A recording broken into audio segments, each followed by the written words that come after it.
Oi pessoal, bem-vindos a mais uma aula de biologia e agora a gente vai começar nossos estudos sobre genética. Gente, antes da gente entrar naquela questão de Mendel, né, falar um pouquinho sobre as ervilhas, se é azão, se é azinho, eu queria só resgatar com vocês alguns conceitos que a gente já viu lá na citologia quando a gente falou em divisão celular. Vamos tentar lembrar o que é essa molécula daqui, o que é a molécula de DNA. A gente viu lá, quando a gente falou em bioquímica, que a molécula de DNA, na verdade, ela é um ácido desoxirribonucleico, né? Um ácido nucleico. Ela é formada por duas fitas, né? Que são formadas, por sua vez, né? Cada uma dessas fitas ela é constituída por um conjunto de nucleotídeos. Bom, aonde que está essa molécula de DNA e do que ela é, em relação aqui, né, que ela é responsável? Pessoal, seguinte, faz de conta que essa daqui é uma célula, tá? Lá dentro da célula, vocês sabem que a célula humana, ela tem 46 cromossomos, né? Aqui eu botei um cromossomozinho duplicado e comecei a puxar a fita de DNA para vocês verem, né? Que realmente é uma molécula de DNA que, quando condensada, compõe os cromossomos. Essa molécula de DNA respeita aquilo que a gente conversou na bioquímica. É um ácido nucleico, tem duas fitas, né, que são complementares entre si. E, pessoal, ela é muito importante porque ela contém toda a informação genética do nosso corpo. Para que a gente consiga expressar as nossas características genéticas, a gente precisa basicamente de alguns processos, tá? O primeiro deles é a transcrição e depois nós vamos falar sobre a tradução, ainda passando por replicação de DNA. O que são essas palavras? Seguinte, cada pedacinho dessa molécula de DNA é responsável por alguma característica do teu corpo.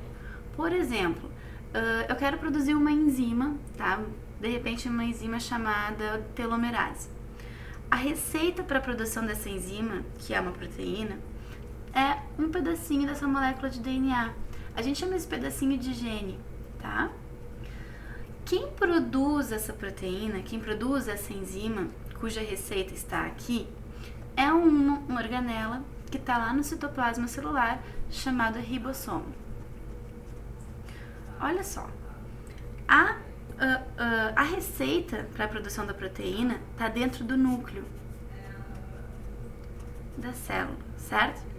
E o mestre Cuca, né, o cozinheiro, quem vai produzir essa receita, o ribossomo, está no citoplasma. Gente, o núcleo, ele tem algumas aberturas que a gente chama de poros, ou ainda anule. Isso significa que existe passagem de material do núcleo para o citoplasma e vice-versa. Só que as moléculas de DNA são moléculas muito longas e elas geralmente têm muitos genes, né? Não é apenas o gene que a gente quer produzir. Então, o que vai acontecer? Para que o ribossomo tenha acesso a essa receita aqui, a gente vai ter que fazer um processo chamado de transcrição. A transcrição consiste na produção de uma molécula de RNA mensageiro. Essa molécula de RNA mensageiro nada mais é do que uma cópia do pedacinho de DNA que a gente quer, né? Então, assim, aqui tem todos os nucleotídeos que são a receita para a produção daquela enzima. A gente vai copiar essa receita na forma de RNA, tá? Que também é um ácido nucleico, só que é diferente do DNA porque ele é fita simples.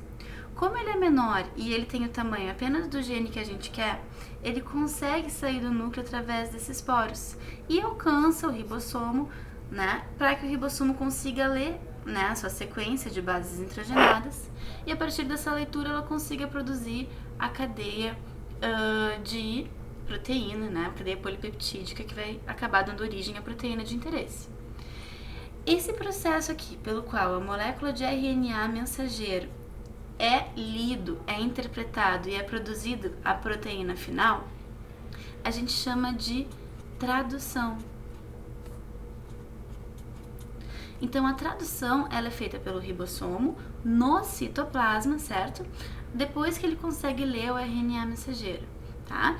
Não se esqueçam que para a produção de proteínas, de polipeptídeos, de enzimas, a gente tem que unir um aminoácido no outro por ligações peptídicas. Pessoal, não se esqueçam que isso tudo nós já vimos lá na citologia. Voltem lá nos videozinhos para entender um pouquinho mais sobre bioquímica, se vocês não estão lembrados sobre isso, tá? Então, o papel do ribossomo é basicamente interpretar qual é a sequência correta de aminoácidos, isso está escrito aqui no RNA mensageiro, e adicionar aminoácidos na sequência correta para fazer a proteína direitinho. Certo, gente? Falei pra vocês que a gente ia estudar a transcrição, que é a produção de RNA, não só mensageiro, mas outros RNAs também.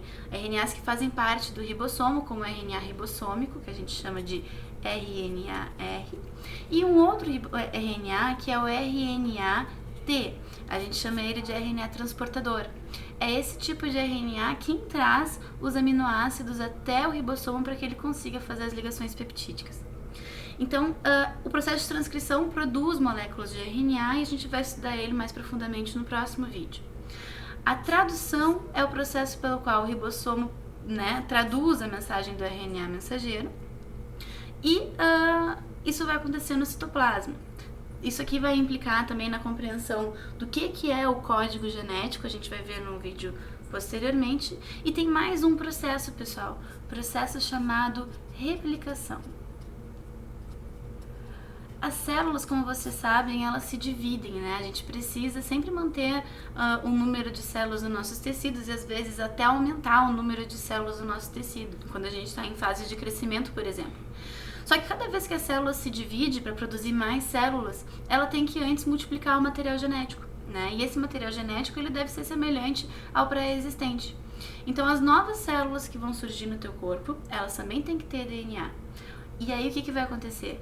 Cada uma dessas moléculas de DNA aqui tem que dar origem a 2 novas moléculas de DNA, que vão fazer parte das células filhas.